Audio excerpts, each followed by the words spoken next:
Welcome, ladies and gentlemen, to another episode of the On Becoming Legend podcast, where every week it's my job to help you live a legendary life in whatever way that you define it.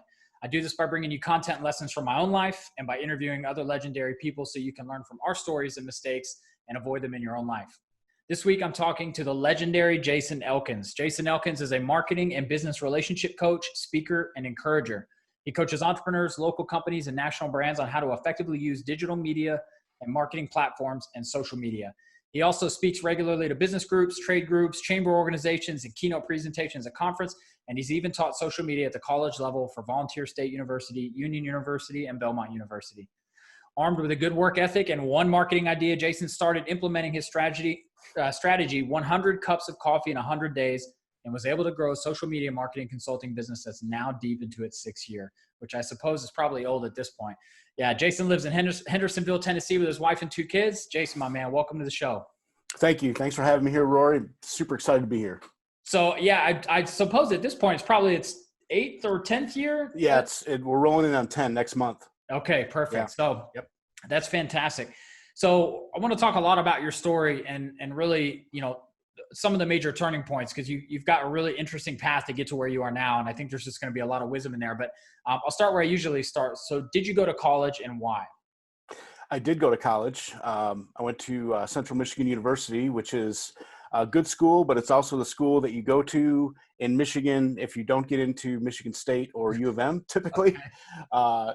I had some friends that were going there, and I grew up in a really small town. So the fact that I would have like people I knew there, I wasn't really sure what I wanted to do outside of school. I thought it might have something to do with broadcasting. They had a good broadcasting program, and that's what drew me. That's what drew me to Central Michigan. Okay, so I'm curious about that then. So all right. So you went to college. So what was the expectation from your parents? Was you were definitely going to college? Like this was the only way to be successful? Or how did you end up making that decision to go if you weren't really sure what you wanted to do yet?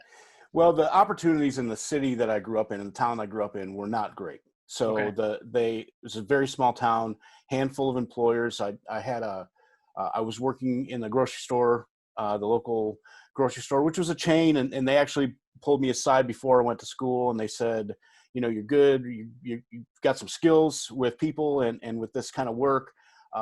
We could help you with college and if you wanted to kind of take this track and be part of this. And I really didn't know what I wanted to do. And I felt like if I just stayed in that town, I didn't know if I would get out.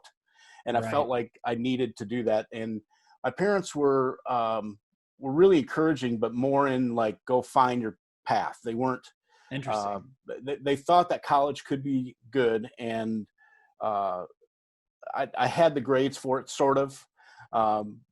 But they also, I think they both probably knew I needed to be around some broader minds and in a little bit bigger city to kind of find my path. So they encouraged me to do that. Interesting. So I want to stop on, you mentioned that I guess whoever was supervising you at the grocery store, whatever, they recognized that you had some skills with people. Where did that come from? How did you develop that skill? Because that's going to come up later with what we talk about. I mean, the whole business model that you're around now is really like your talent with people. So where did that first start? Or, was that a skill you developed, or is that kind of one of your superpowers? I think my mother would say things like, our adult friends would come over and they would get in a conversation with you when you were 3, 4, and 5 and 6 years old, because they loved that you used big words and they thought that was cute and kind of a cool thing. I don't know. I've always loved interacting with people. So that's always been a thing that's drawn me. That's what drew me to business more than, I can go make some money. It's, I get to go talk to people and get paid for this for a living. This is amazing. Just building better relationships. That was always a thing for me. I always wanted to have friends around. I started a DJ business in high school where I was DJing weddings and school dances and events. But that was more simply because I could get in front of a group of people and I could have conversations and interactions. I've always just been fascinated with that and really enjoy the building relationships and being part of a fabric for whatever the moment is. If it's business related or support or fun or whatever, I want to interject and make something positive happen. Yeah, that's awesome. So the DJ business, the thing you did in high school, was that solely for, like you said, just connecting with people, or was that kind of the beginning of your entrepreneurial spirit and, wanting to own your own thing? I think it opened up for sure some of those genes. I didn't have the confidence to think that, wow, I could take this to another level, or maybe I could hire some employees. I never really thought of it like that. It was a great way to get some money when I was in high school.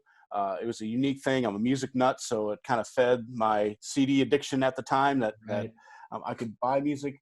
I'm sure that it planted some seeds, but I didn't start doing things on my own for, over a decade after that. So yeah, and we'll definitely get to that. yeah, So you're in a small town. Obviously, you and your parents both recognize that, hey, maybe getting out of here is the best thing to expose you to, the rest of the world and all yeah. that. So you go to college. At what point did you, because you obviously graduated, you have a degree, organizational communication. So Yeah. what was the decision like to finally nail down that degree, and why was that the path you ended up going down? I think the concept of working with companies and working in an organization and trying to help them solve problems was there. There was a spark there. Yeah. The communications program at Central was good. I'm not great at math. So, and we've, you and I have had this conversation before, that may be a limiting belief, but that wasn't something that I enjoyed. Right. So I was looking at what program can I go into that could open some doors in broadcasting, human resource, and I wasn't even thinking sales at the time, but that's it helped open some doors for, like, I had some negotiating classes that I loved, and those kind of classes that led to this organizational degree. And truthfully, it was one of these programs that took it did not take any longer than 4 years. I think I might have went a summer. Like, Right. I was going to be done. Like, I could see the light at the end of the tunnel, and I was ready to get out and start living and trying to make some real money. And I was dating my future wife at that point. So there was a lot of motivations for me to finish school. So the organizational communication was, that degree was one of those ones where I could see the light at the end of the tunnel and knew exactly what I had to do to get it. That's awesome. So you get your degree. And so what was the first job right out of college? And did you have multiple prospects that you got to pick from, or did you kind of just end up in the only job you were offered? What did that experience look like? So I started interviewing, and I really didn't know where to go, or I really didn't even have a good concept of corporate business and what that even would look like. Mm-hmm. I think the second interview I got an offer immediately, and that was to help an organization sell advertising, which is kind of funny that we're in this mix now today. But it was selling advertising. It was a card you put in your wallet that was a discount card, and my job was to go in and sell advertising for this card at various locations in and around certain cities, and they would have a launch in that city, and then they go to the next city. So I'll travel to the next city, and they'd have a launch in that city to sell these things. And some great lessons learned. One was that this is not something I wanted to do for a long time. But I want to share with you my favorite lesson from that. Sure. From that experience, if I can. Yeah.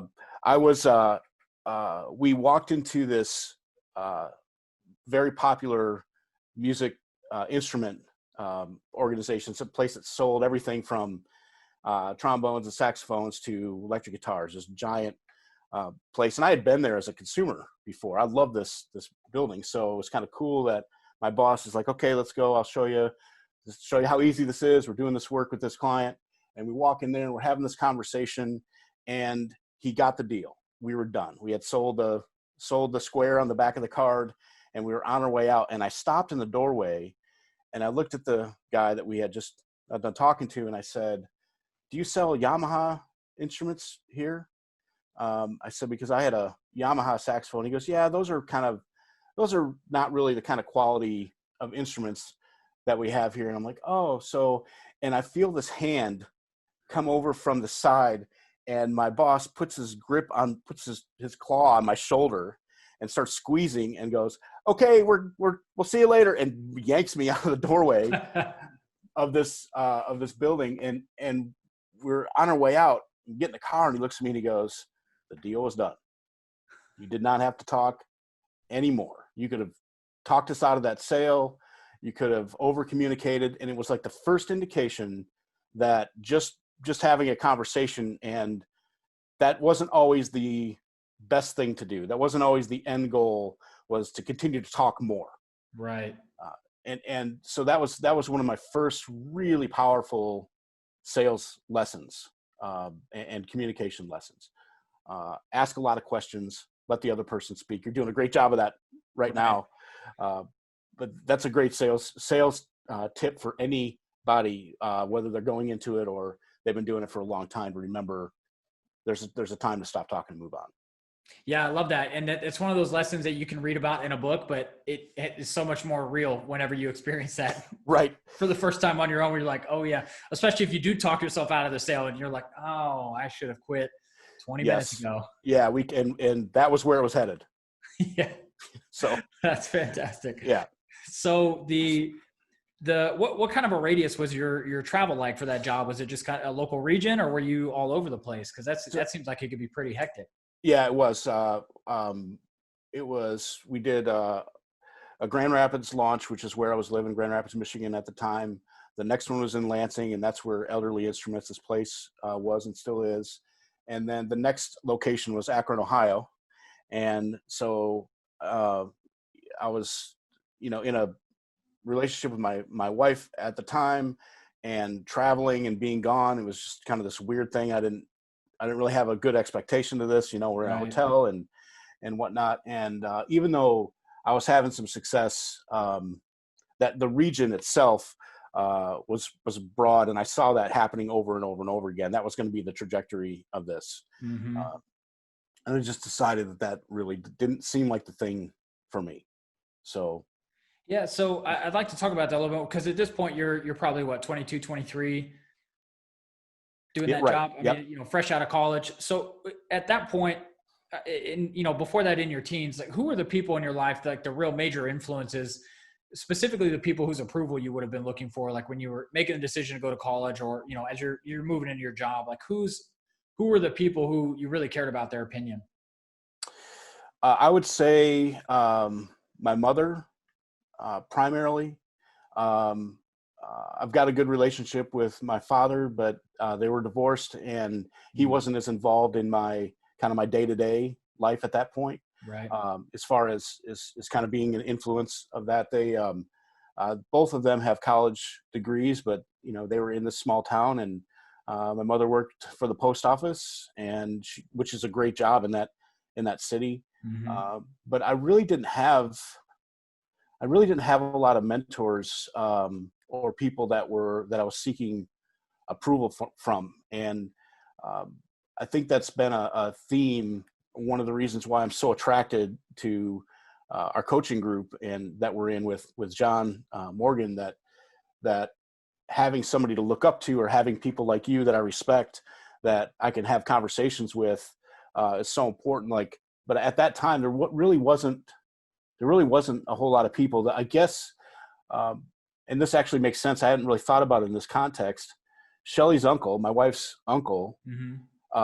Had a business, and they kind of became, him and his wife, her aunt kind of became our surrogate parents in that area. And he asked me to come to work with him.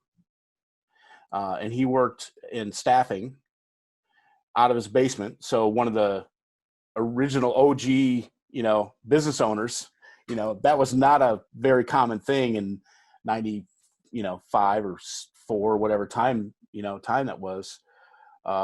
And he drove a Lexus or a Acura. He drove an Acura Legend and lived in a nice house. I'm a small town kid just with a fresh degree. And whenever we go to dinner, they pay. It just seemed like this was it. This was the next successful step. or the successful person that I could actually look up to in business. And he wanted me to help him.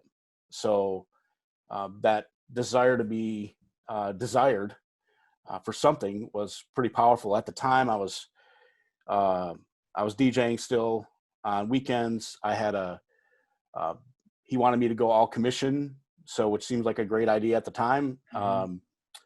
And I was working at a deli in the evenings when I wasn't working with him.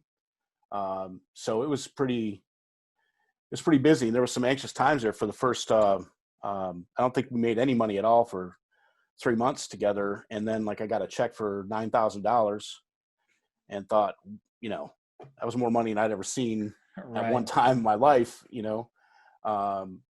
so I knew there was something to that business, but I'm sorry, I'm trying to answer your question. So I didn't really have a lot of people that were influencing me saying, yes, go to college and calling to check in. That just really wasn't, I had a lot of friends, but nobody that really was a kind of a mentor in that capacity. Right. So you've brought up music a couple of different times, and I've heard you're just super passionate about music. I'm curious why you didn't pursue that professionally, or was that ever something that came up that you thought maybe I should do music full time? The music that I play is more social. It's for the social interaction. Mm-hmm. I'm not a very skilled guitar player or singer. I've got one hanging up here. Nice. And then this is my father's old Gibson. But I'm not a super skilled musician. And my older brother, I guess, he would be somebody that I was seeking approval from, for sure. We have a good relationship. He is a fantastic musician. So the level, where I saw myself versus where he was, there wasn't even a comparison. We could jam, but he could play anything with strings or keys and was in multiple bands. And that really wasn't something that I ever saw myself doing. I thought maybe at some point I would be a radio DJ until I found out that life is they're busy and they don't make a whole lot of money unless they're really, really, there's a thin echelon of those people that can make a good living. But that didn't sound like a lot of fun to me. And also I tried standing behind a microphone with nobody there after DJing parties and weddings and stuff was like, this is insane. I can't do that. I need to be around people. Yeah, that's fantastic. That makes sense. Yeah. So now you're in the staffing job, and what was the role? I mean, were you doing sales for him? You mentioned that it was commission only. So what did that role look like? And kind of where did that take you, and what was the next steps? So we had some resumes, and they were, at this point, it's just paper files in a filing cabinet that he had acquired over time. And he handed me the newspaper, and he said, there's your lead list. Call every one of these companies that has an open job that says engineer or anything like that. Right. And I'm like, I don't even know what an engineer does, but okay. So he said, you're going to kind of develop your territory and you're going to do this thing and we'll figure out how to get candidates and whatnot. And there were some things I learned later where that wasn't really it didn't start out with a great platform of you can be successful. You're going to be successful in this. He just wanted some help in his company. And, but yeah, at that time, that was what the job was. It was some sales, but mostly recruiting. And what I've kind of developed was building relationships with people that would trust you and doing that over the phone because I wasn't meeting them in person at that time. Right. Yeah. So I'm going to read a quote here. This is, I think it's from one of your websites, but after years of top sales honors in the staffing business, he began chasing startup and entrepreneurial dreams. Yeah. So I'm curious, you mentioned earlier that you obviously, you just always had this knack for sort of connecting with people and talking and doing things like that. How did that develop, or did you purposely develop that into a strong sales skill? Yeah, great, good question. And it wasn't at that company that the success happened. I realized that I liked the business and I liked developing relationships with people, and there was money to be made, but it wasn't going to be through that channel. So I went and looked for some organization that would help with some training and that would be willing to take somebody with some experience.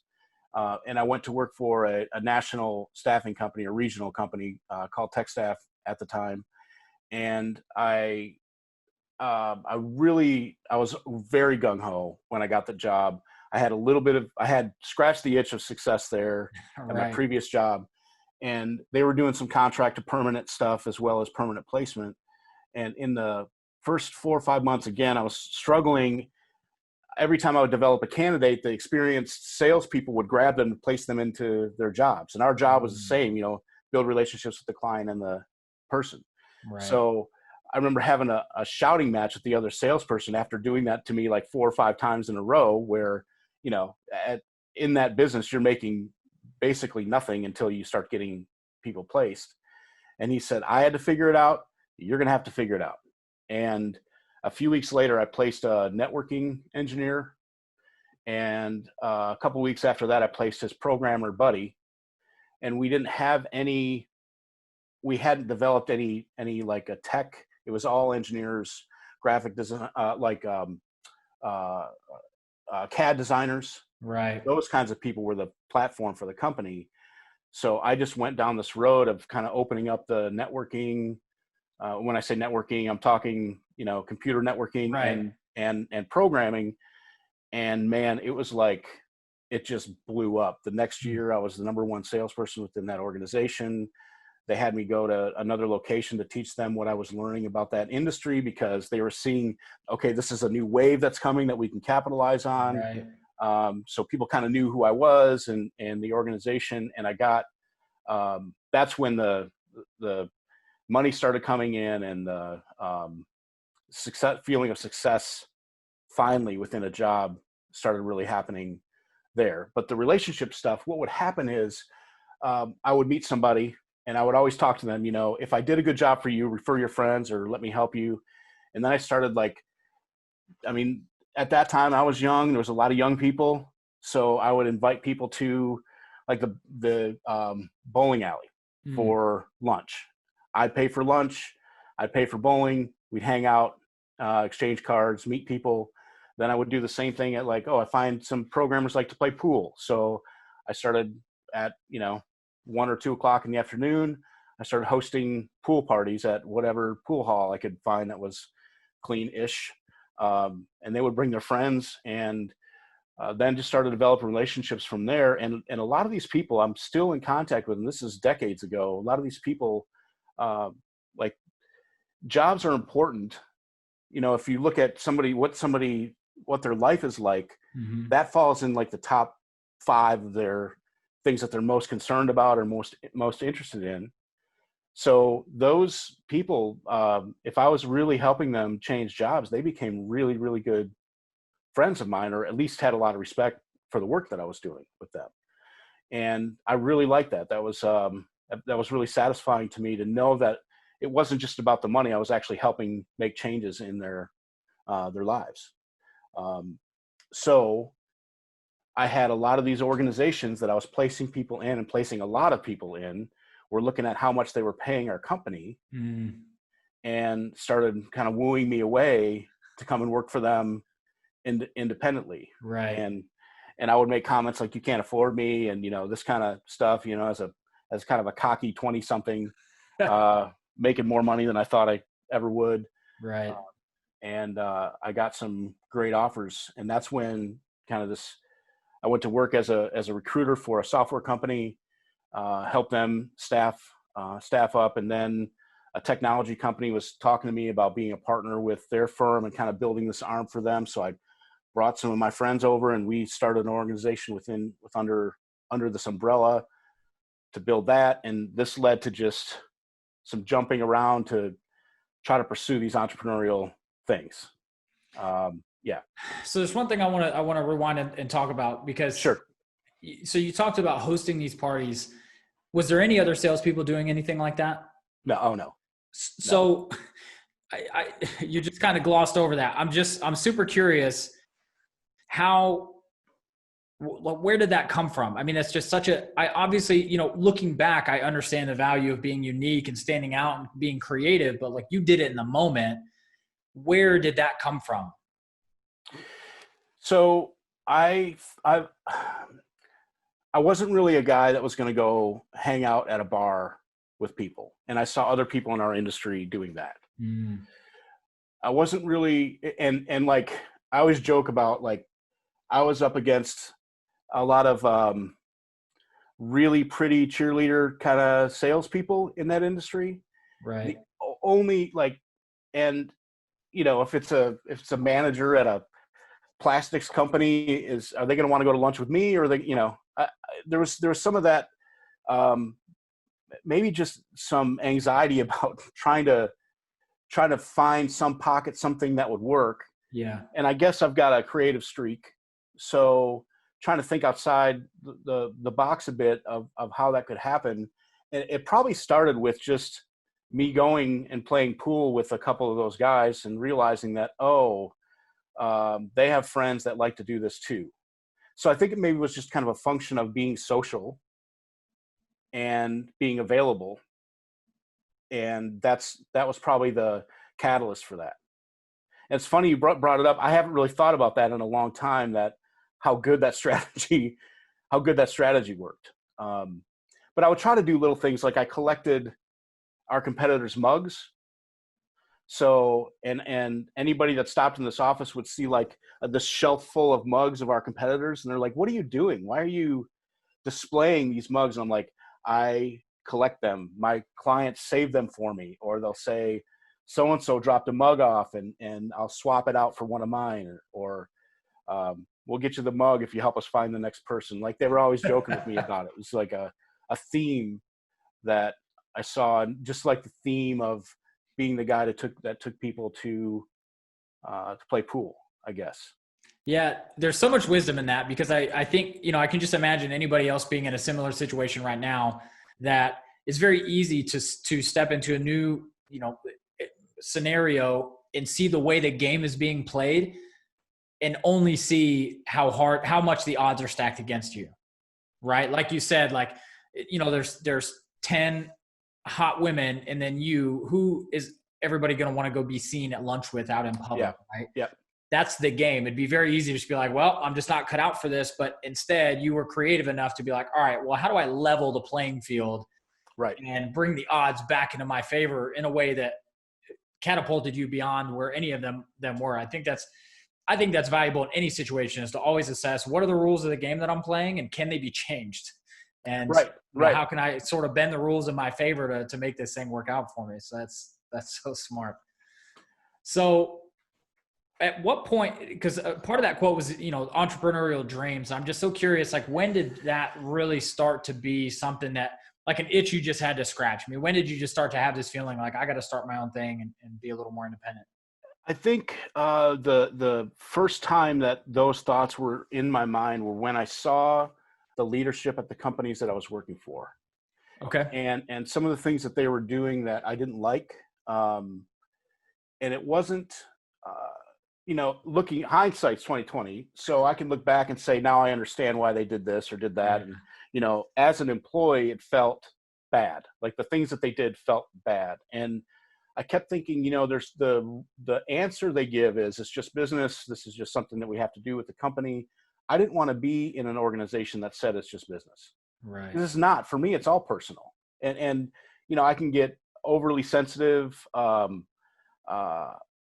somebody will say something, a client will say something, especially before, and, like, I would just not sleep. Like, that stuff would just tear me up if I felt like I'd let somebody down or whatnot.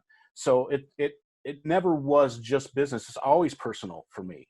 And I really wanted to be part of an organization that thought that way. And I kept running into the next organization that didn't really think that way, or said those things. But when the rubber hit the road, they didn't act on those. And we're in the middle of this pandemic, and I can see the panic in some of the decisions that business owners have to make.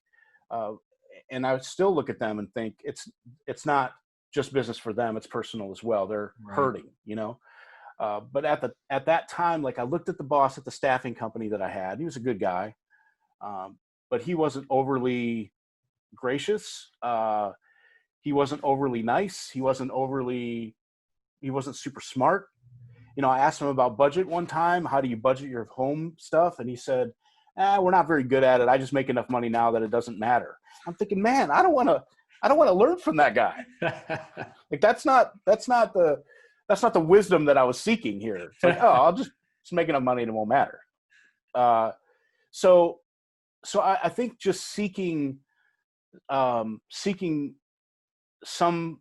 something where I felt just great about being a part of. And I really had a hard time with that, Rory. That was not, those people weren't popping into my purview left and right going, hey, let's go to work together. Let's do something together. Right. And probably, I probably didn't have the confidence at that time even to make suggestions to an employer that, maybe that was a bad decision or whatnot. Camaraderie and things, communication within an organization, things that really matter. I love it when I see companies doing that well. And I was seeking something like that. I think that's probably the catalyst. It was like, okay, I could do that better. I'm working somewhere else now. I could probably do this better. I'm working somewhere else now. And now that I know what I know, I understand a whole lot better why they made those decisions. And I was probably a little more arrogant than I needed to be about, the reasoning behind their thing. But I think that's why I felt like there was a different way to go about doing things. And that's where the spark was for me. So help me understand the time frame. So we're talking, I mean, you're, mid 90s, you graduate college, you're working these jobs. When did you finally start your own entrepreneurial thing? You remember what year that was? Yeah, I think the first time was in 2000 and maybe 2000 or 2001. The economy was really weird, especially in Michigan at that time. And I had actually, the companies that I had worked for were having some financial problems. And it was easy for me to just go and get the next job. I had a good enough reputation that I could go and, help them with their sales. Sales or recruitment. But I realized that we were in a bad economy, bad scenario.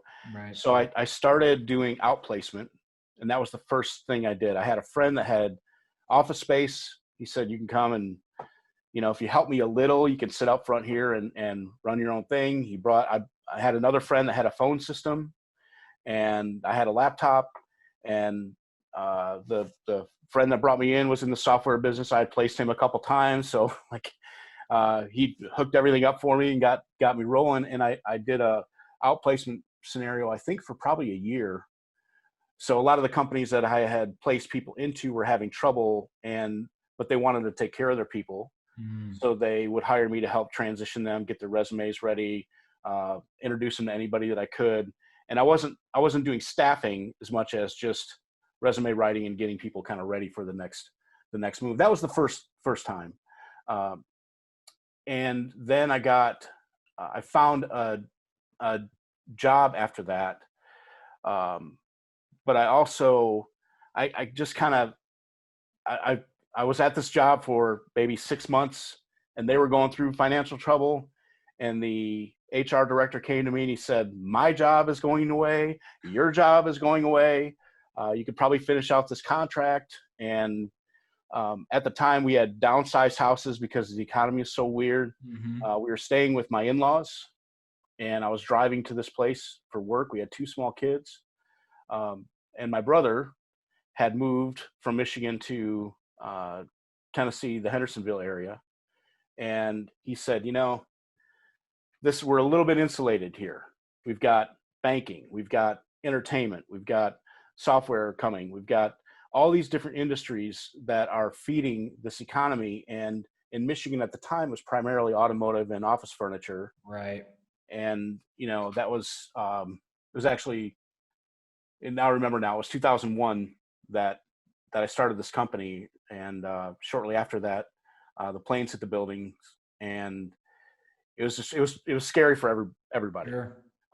So in 2003, finishing up this contract, we moved to Tennessee, and I got a job with another staffing company. We came down here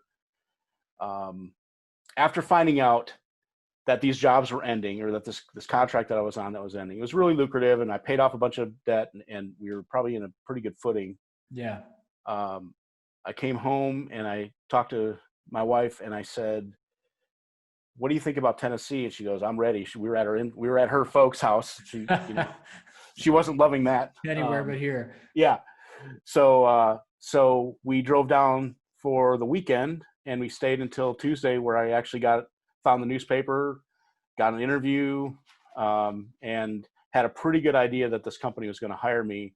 Went back up and packed everything up, and found a rental and moved in about a week and a half after that. So came to Tennessee. This is 2003. Started working in the staffing business here when we first got here. That's awesome. And there's so much wisdom in this. What I want to focus on for a second. So you spent several years working these jobs, but still knowing that you wanted to start your own thing. And the reason that I think that's so important is because so many people nowadays, it's like a trend with, especially the millennials, like they're in such a hurry to do their own thing for some of the similar reasons. They kind of see problems with the way things are done and they want to do it differently. Yeah.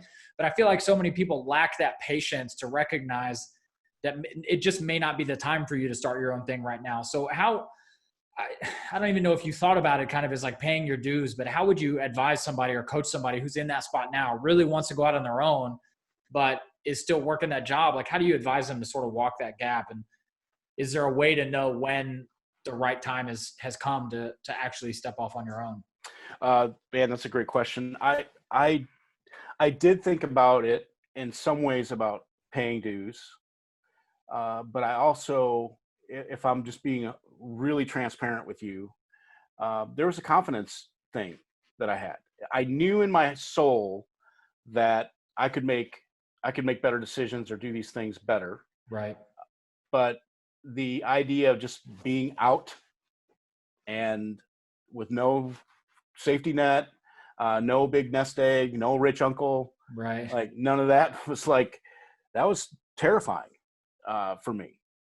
And I had small kids at the time, small children at the time. So there's that extra layer of concern. Yeah, for sure. And if I'm honest, Rory, I don't know that I would have started this if I had a job that I loved and loved me back and was taking advice, would at least listen to my ideas on how we could improve either internal communications or customer relationships or those types of things.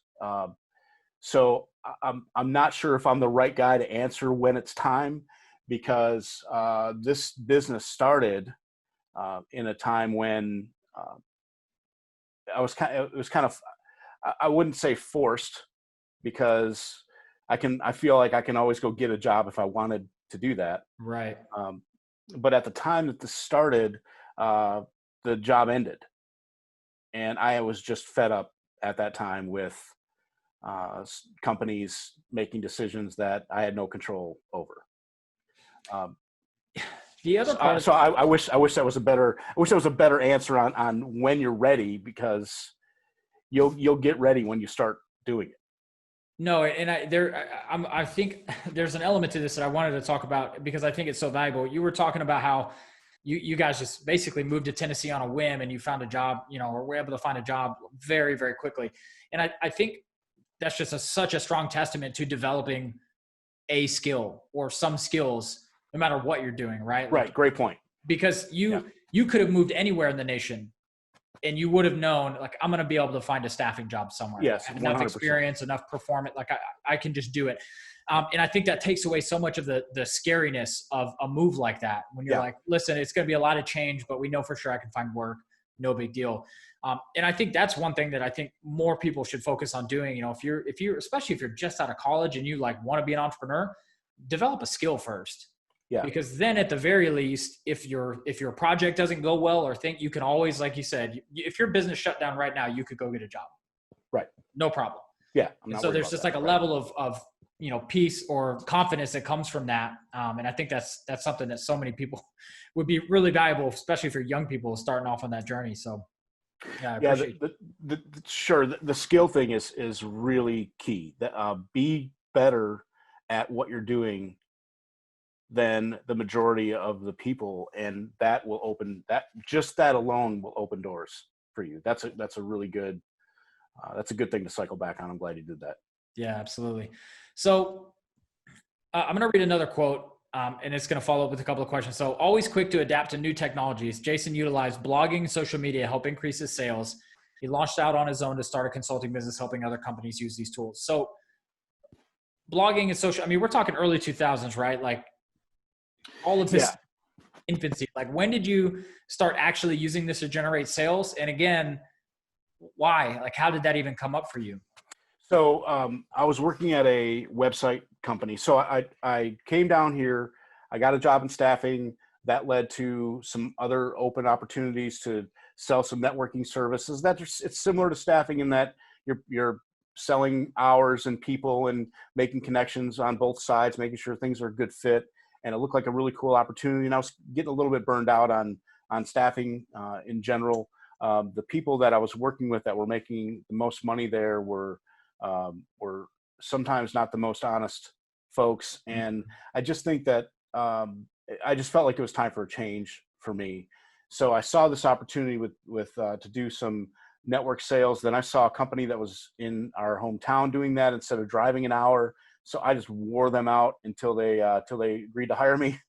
Kept calling them and stopping by. And so I was able to kind of have at least a home base in the city that I'm in. And I was working there, and what I realized is that they had a website sales division, and I've been involved. I was placing programmers. I've been involved in the technology and seeing I was kind of geeky with stuff like that anyway. And we had computers when I was a kid. We had, we always had something in the house that we could do something with. And I felt like I could sell websites, and I started doing that. But what I realized is that what I loved about it was the relationship building. And once you sold a site, it's done. You're done. Right. They need you maybe in 5 years to get a refresh or an update. Right. But I love the relationship side so much that I started thinking, man, if we could help them with blogging, social media was just becoming a thing. It's about 2008, 9 timeframe. Social media was just starting to happen. And I saw some other consultants that were talking about it all the time. And so I started holding like these lunch and learns where people could come in and we could teach them, do this with a blog to get some more sales in, do this with your social. And then if we built a website that I loved, and a lot of times we did, I would put that on my Facebook page saying, hey, check this thing out that I'm doing at my workplace. I didn't design it. We had designers. I didn't, right. but that was my client or my sale, and that was our organization. So, I started getting questions on Facebook about these projects, and like the light bulb went off. I'm like, wait a second. Okay. So if we could help teach this, that opens up another one of these lunch and learns. We were doing a lot of newsletter marketing at the time. So we could kind of bring in these different kind of components to help with marketing that would keep us in front of our clients, allow me to build better relationships, allow me to get connected with the people they knew. Because, once you're out the door, it's, they're moving on with their site. And I always felt like once the site launch is just the thing, but what are you going to do to keep it fresh and keep it updated? And what does Google care about and all these things? We knew that, but they didn't always know that. So it was kind of like a training thing. So that was kind of the adoption of these new technologies. And then I got really interested in it, and I started writing my own online magazine just as a creative outlet. Yeah. And bringing some people in, coordinating writers and things. So I worked a full-time job, had a family, and then I launched this thing. And the intent was never really to make money from this thing. It was just really this creative outlet. But man, it was a great learning time during that time. Yeah.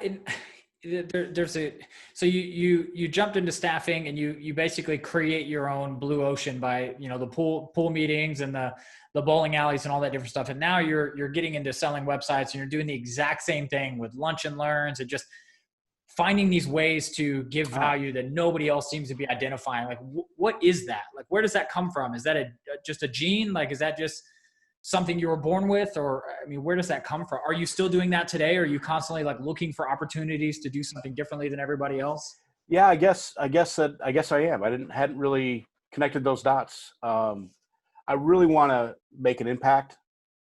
I want to leave an engagement. If someone is working with me, I call this kind of white noise value. If someone's working with me versus somebody else that's selling something similar, I want them to get more out of that relationship with me every time. Like that's a goal that I have, just kind of a foundational piece for work. So I guess I think of it in those terms, and I really felt that adding this other value was going to be a better service than somebody else that just sold websites. So I guess there's a theme, and the foundation is just trying to leave every engagement more positive than it was when I showed up. Making an impact, educating people, encouraging folks to that they can do these things. Yeah. So I want to go a little deeper on this, because it sounds so simple to sit here and say, I want people to get more out of this than they would with somebody else.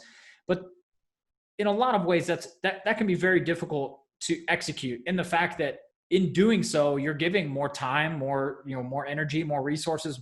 There's a lot of output that goes into that, which is a deterrent for some people. That's why so many people, I think, just kind of execute the status quo, because it's just what they're comfortable doing, and they don't want to do any more than that. So, I mean, what is it about you that, like, why do you want people to have that experience, and why is it so important to you that you're willing to give so much of yourself to make that possible for people? I haven't thought about it in that capacity, those terms. There's a faith foundation there. There is referrals come really easy when people have good experiences with you. I haven't worried about the next sale in a decade. Like, I have a process, and I think I have a good work ethic, but I talk to people regularly, and they say, I don't even know how I would start getting my first client. And I'm like, what are you talking about? Go meet some people like this. Let me show you. Let me help you with that. Right. So yeah, I don't know. There might be a component, if I'm just kind of ripping my heart open here, of wanting to be liked and accepted, to make an impact. And really, if I think back to, one of your first questions is, who are you trying to please? I really didn't have those mentors in my life. So maybe kind of being that person is critical for me. Yeah, that's great. This is deep. I haven't thought about it in that. No, I love it. And I do want to focus on something that people probably missed if they weren't paying close attention, but you said something I think is actually really insightful, that you haven't had to worry about the next sale in the last 10 years. So what on the surface might look like you're putting out more than the next guy is also generating you more. So it's Right. not like you're not giving into a vacuum. Like, you're giving and giving and giving, but you're also getting on the back end. And it's kind of that. I mean, that's part of the whole process, right? Like, if I invest 10% more here than that guy, I can get 50% more than him down the road because of this little investment. So I think that's a super valuable insight as well. It's just kind of a reframe for how people think about going the extra mile. It's not an expense, it's an investment. It will come back around, but you just got to keep doing it, right? Yeah, that's right. And it can be exhausting. I'll put that, there's no magic to refresh from that, especially if you're giving a lot. I mean, I've got some clients now that if I look at like what we're producing in the period of time, and I look at the money they're paying me, it's almost a joke. Like, this doesn't make any sense at all. Yeah, I've had a similar experience. Yeah, but at the same time, I know that in 3 years we're going to still be working together. And there's a piece of me that the investment needs to be. I really feel like the investment in people is where it's at, in those relationships, and what can I do to really help them. And man, sometimes that's just listening. Sometimes it's not producing anything except encouragement and a listening ear for somebody. And John has really helped me. John Morgan has really helped me with being available all the time. And that's something I still struggle with, valuing my time enough to say no, or to, shut my phone off and say, I'm not available for the next 3 or 4 hours. Right. And on the flip side, my part of the principle that I believe in is give first. So if we're talking and you have some questions, even about what I do professionally, I'm going to make some suggestions on how to increase whatever it is that we're working on, and not go, okay, now you owe me something back, or that was, that's what I do for pay, so you need to give me some money. Right. Giving first is kind of the foundation of that's kind of the foundation of what it's like to work with me. Some people don't like it. I'll be honest as well. There are clients that are like, just do what I asked you to do. I don't need the extra calls. I don't need the extra support. I just need this one thing done, or I only have an hour for conversations. And those people, they may not be great fits for Yeah, me, right. or maybe that's maybe a smaller project, which most of the stuff I do is coaching and long-term, but Sure. I might take on something like that if I feel like I can make an impact short-term. Yeah, I love that. So how would you, and again, this may be something you haven't thought about, but let's just say somebody is in a role right now and they're like you, they want to find an opportunity, or they want to be able to stand out. How would you coach or advise somebody to be able to stand out or find that unique way to create value in their current role, whether that's their job or their business, whichever one? Do you have any advice for somebody that's in that spot? Well, yeah, the first thing you can do that's free, and it doesn't take a whole lot of time, is become a good listener.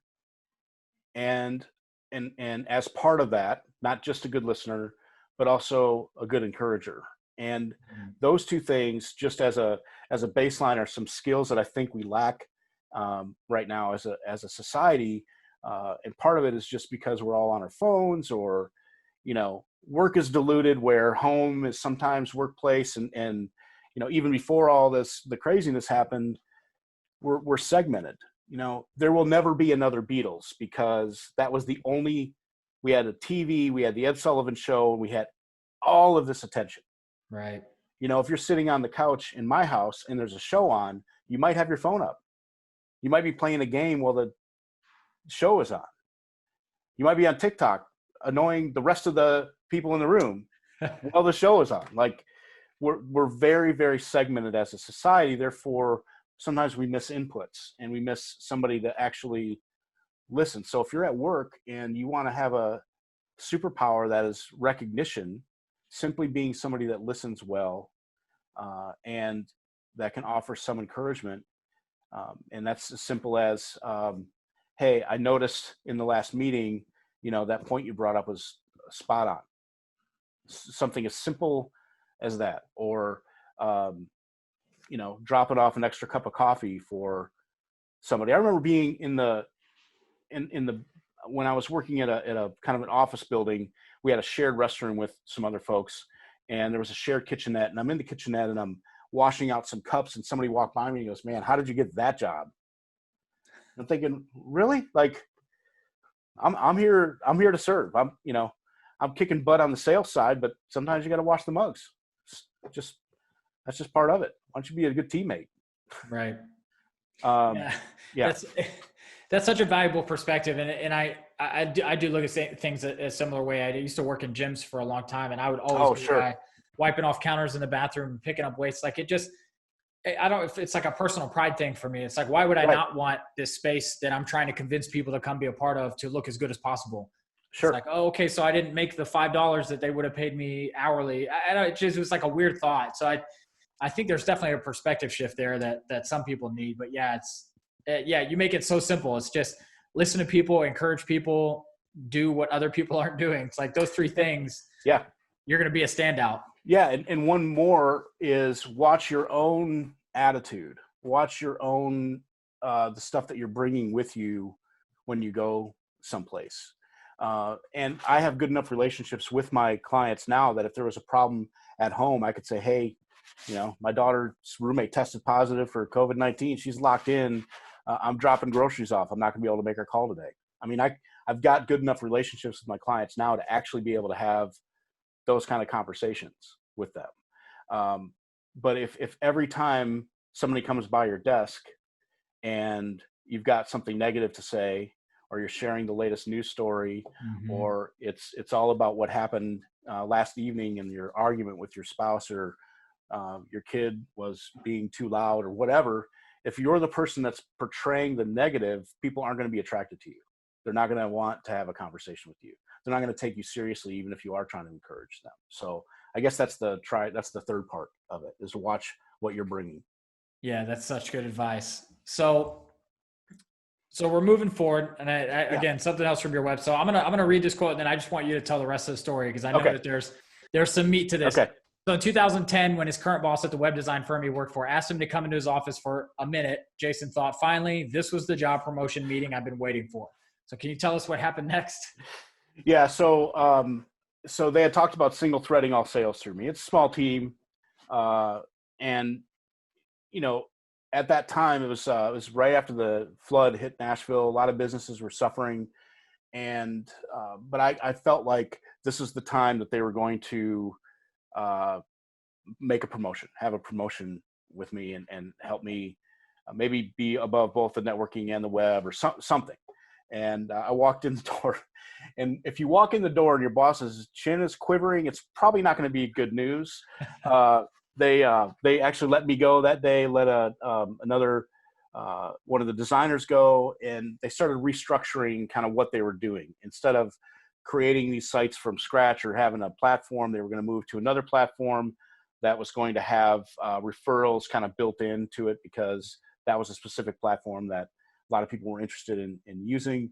The organization itself was going to send referrals, so their sales needs dropped dramatically, and that was a decision that they made at that level. And I was shocked. I'm like, okay. And we had a conversation about maybe just going all commission or doing some of these things. These are some of my suggestions. And they said, we really feel like we're going to have that handled with this new deal. And I think they were trying to cut some costs as well.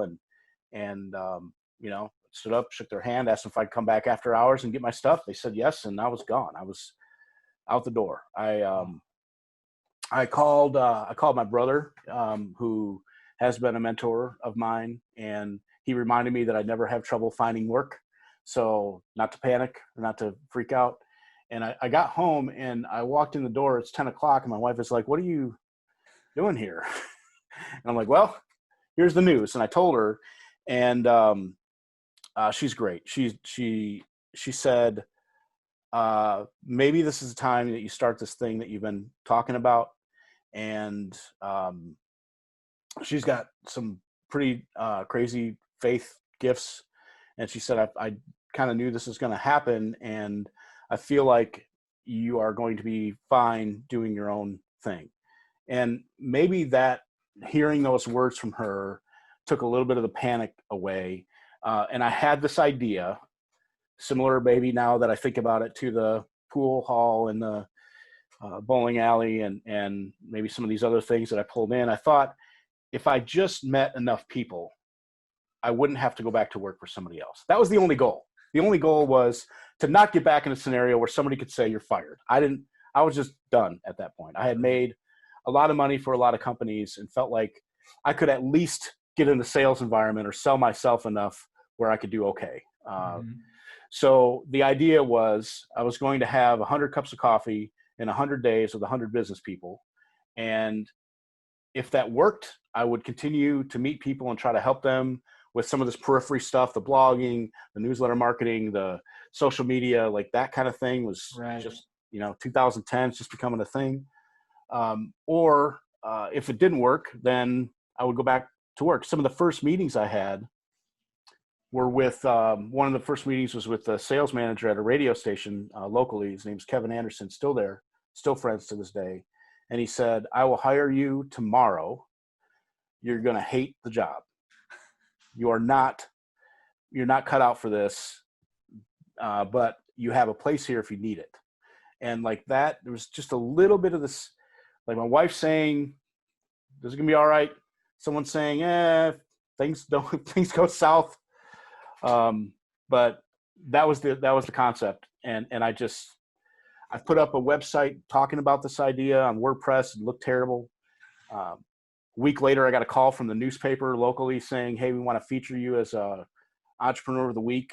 I didn't have any clients. It was silly. Brooke Morgan actually took a couple pictures of me at a coffee shop. Nice.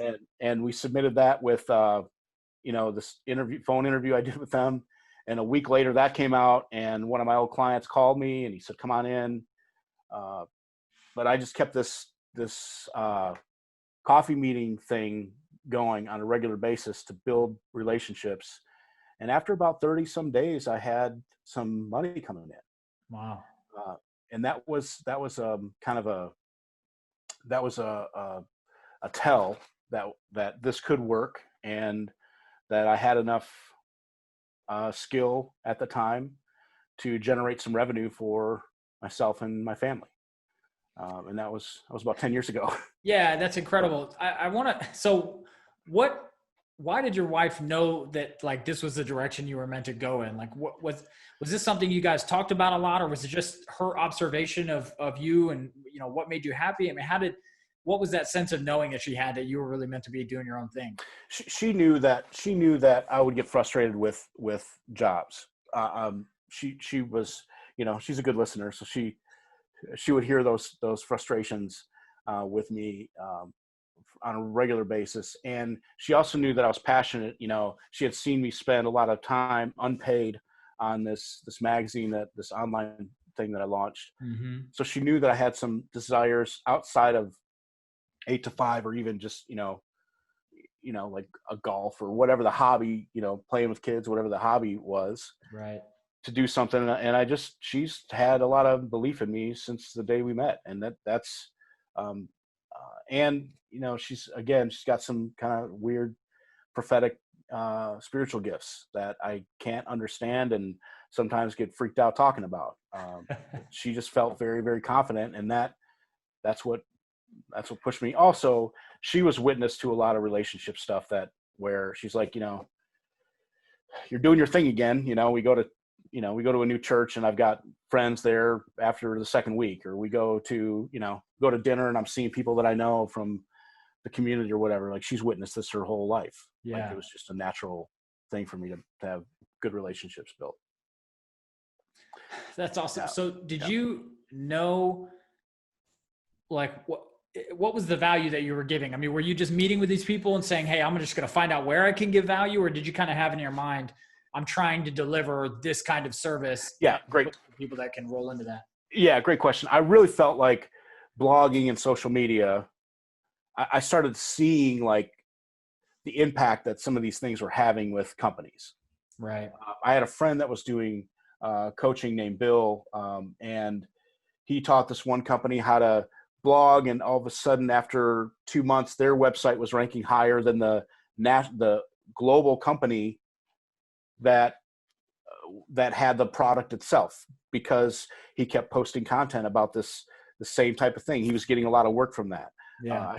I experienced some social benefits just by posting some of the stuff that I was putting out there. I saw what my website did, even if it was terrible. Like, I really had a belief there. So I would sell a package. Let me go in, I'll do some of your posts, I'll do your newsletters, I'll write your blogs for you, or we'll kind of coordinate on that. That was the idea that I had at the time. So I was bringing these digital services to a lot of traditional companies that at that time, the last year, the 2 years prior, they were spending money on billboards and yellow pages.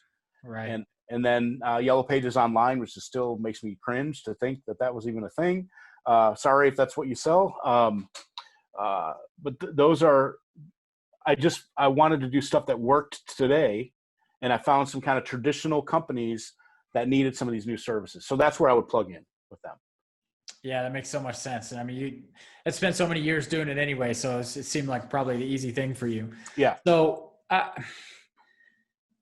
you mentioned your wife, and I'm told that she has some health issues and there's some challenges for her. Yeah. I would love to hear you talk about how you balance everything, because one of the, I would say, bigger excuses that people have for not starting that side hustle or not stepping off on their own, or where I don't have time, or I'm too old, or I'm too busy, whatever, just insert objection here. But Yeah. you rightfully have plenty of objections. I mean, you have a lot of draws on your attention. So how do you balance everything and keep it all moving in the right direction?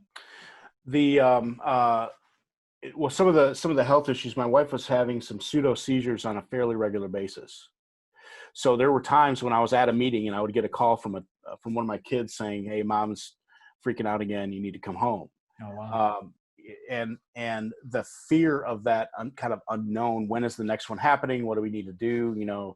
All these tests, and that's that type of activity has a lot to do with brain function, as opposed to it's not really epilepsy. So there's no real damage that's being done, but they're certainly take you out for a while. And Sure. there was a lot of years that was a challenge, Rory, that I wouldn't wish on anybody. But what I would do is I would try to stay really present with her when she needed me. Same thing with the kids. And then when I was working, I was working. So there were times that I would take my laptop to the hospital. She had appointments, or if she was hospitalized, which she was on and off for years when I was growing this. And I would take the phone and the laptop, and I would sit on the balcony or sit, in kind of the common area, and just crank out work when I could fit it in. And when you're working for yourself, you have that flexibility of, I'm not on site today. And a lot of these projects were more production based, as opposed to, I'm not sitting in meetings. We can do that over the phone. And if you have good relationships with your clients, you can talk about that kind of stuff. Hey guys, I can't show up today because, I've got this issue. However, I'll be on the phone, and production's not going to stop after the call. I'll be able to get this thing done. So, late nights and some anxious times. And my mother moved down here as well, and she helped with the kids at times when we needed some extra support. But I think it was the belief that I was doing the right thing, and just this. I guess sometimes I feel like people work with me now because I'm just still in the game. I haven't stopped. I'm going to continue to move forward, and that ability just to keep getting up when things are tough is it's a skill I'm not seeing a lot of in some newer entrepreneurs or younger entrepreneurs. And I say younger, I don't mean necessarily age-wise, but people that Right. just get into the business, a wave hits and they're like, oh gosh, everything's got to stop. This isn't going to work. It's like, well, Right. Yeah, mine hasn't worked on and off for a decade. you just get up and pivot and make a move and go on from there, for sure. And obviously that conversation is really relevant right now with the whole coronavirus thing and Yeah. all the effects that's had on business. So I'd love to hear you talk about how you've adapted to this situation, Sure. Which obviously has been damaging for a lot of businesses. So how are you, handling it, and what are you doing to make sure that your business comes out stronger on the other side? So there's a couple things. The first thing I did was I set my sights on the person that I was going to get the information from, or the sources. John, I mentioned him several times in this discussion, has been an absolute ace for me to go, okay, this guy isn't freaking out at all. This person's adding stuff to his book of business. He's still making calls and doing the things that he needs to do. His attitude is still great. Even when this is all starting, Rory, I'm in a text group with him and a couple other guys, and we were like, the NBA is canceled the season.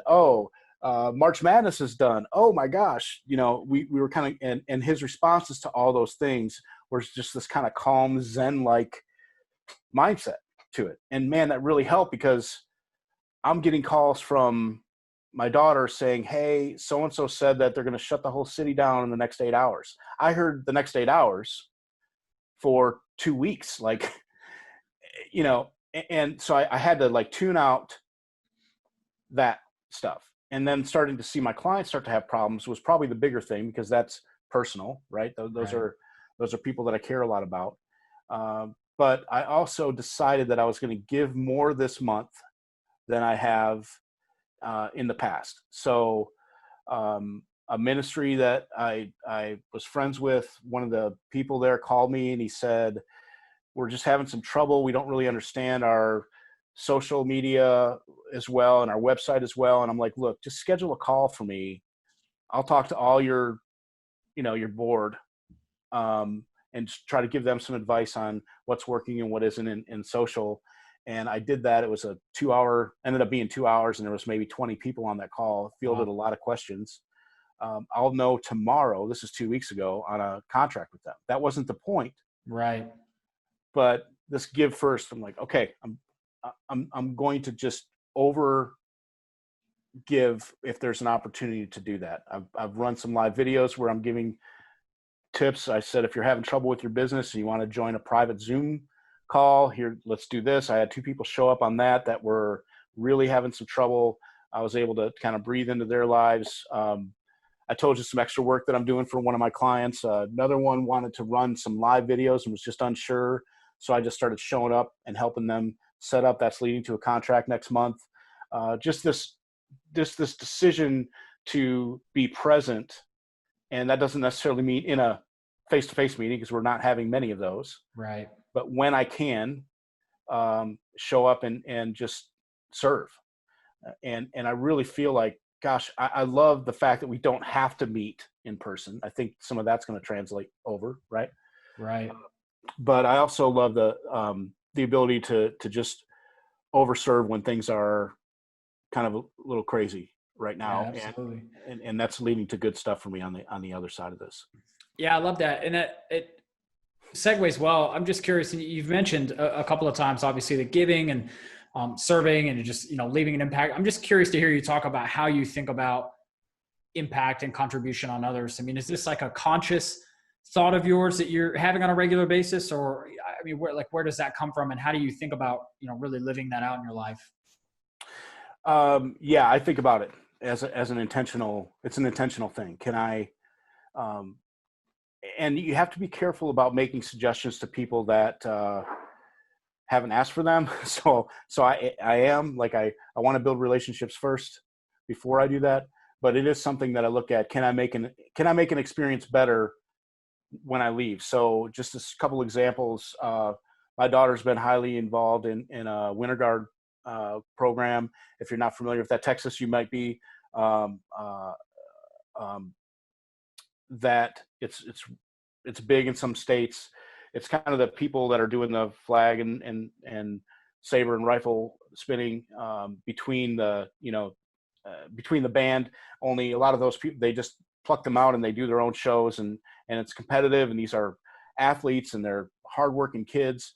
But there's something that attracts kids that have had trouble with their parents, maybe, or trouble with their lives, or maybe they're alternative lifestyle kids, or these people. And like, just a decision. This has nothing to do with business, but just as an aside, I decided that I was going to help with some photography for them. I love photography. It's not something I've gotten paid a few times to do it, but it's just something I just show up with a camera if I can, again, serve in that way.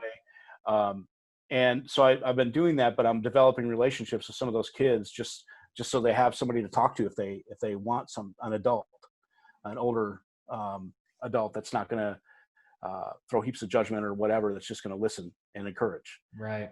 So I've tried kind of put myself in those places. But even if I show up to do a video shoot and the person is nervous, I had one with a client and she's done 1,000 live videos. And I said, what's the deal with your energy? It was, it's usually great. And she said, well, I know we're recording this and I don't have quite that same interaction with the audience. And I'm like, man, let's pretend it's live, talk the same way. Let's do this. Like, bring me that energy, and it's hard for me to say that to a professional that, especially that's older than me, that, that has this experience, but like, I have to just step out of that comfort zone to try to make an impact. So even if I'm uncomfortable doing it, I'm looking for opportunities to help others, even if it can be uncomfortable for me. So I'm not sure if that answers the question, but it is something that I think about it every day.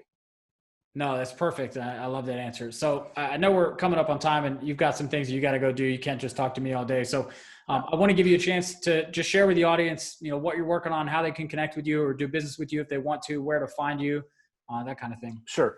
So I've got, so since this 100 Cups thing has worked out so well for me, when I see the sales funnel start to get low, I just kick up the plan. That's how I personally network with others, build relationships, give first, how to follow up, all these things that I kind of unpacked this and ripped it apart into steps. And I launched 100 Cups Academy. So I'm teaching people how to do the same kind of networking that I do. And I'm watching people have incredible success with that.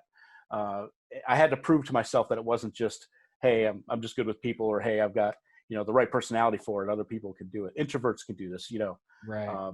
So I've been able to prove that. So I'm launching these classes on a regular basis. If you follow me on Facebook or LinkedIn, you'll see this. And I think you mentioned you're going to post in the show notes the information where they can connect with me there. But if you search Jason Elkins, you'll find me on either one of those platforms. And I do monthly coaching for businesses where I'm more of the guide, as opposed to, like, I love what you do and the knowledge that you have, the deep knowledge for Facebook ads and that type of thing.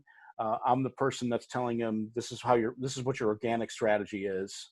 And if they need the ads, I can help guide them, but I'm going to pull in you on that kind of a project. So a lot of companies, when they are just getting started, they don't want to spend a lot of money every month. So I can kind of give them a baseline knowledge for that.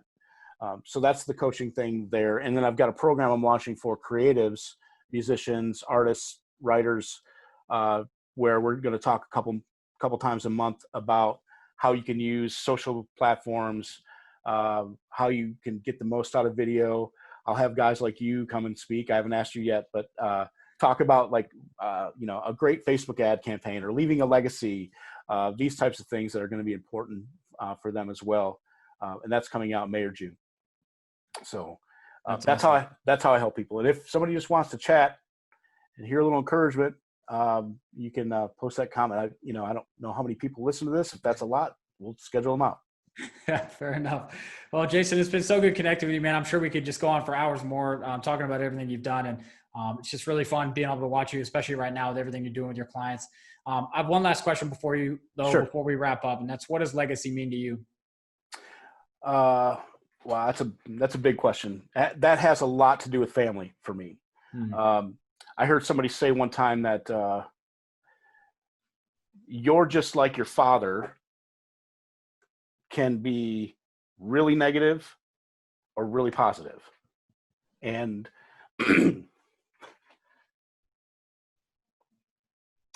so we might have to have another conversation about that, but that's something that I'm really passionate about with my kids.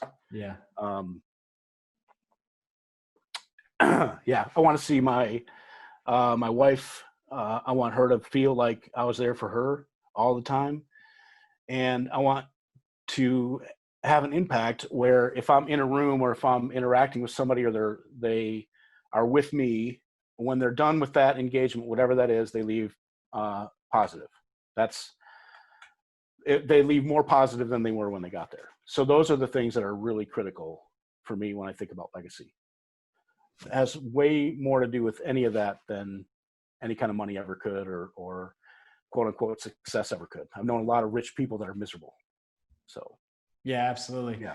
I love it. Thank you so much for sharing that, Jason. For anybody who's listening, I'll definitely post in the show notes how to get in touch with Jason, everything that he's working on. So make sure you guys can check that out. But Jason, it's been great talking to you, man. I appreciate it so much. Thank you, man. Good to be here.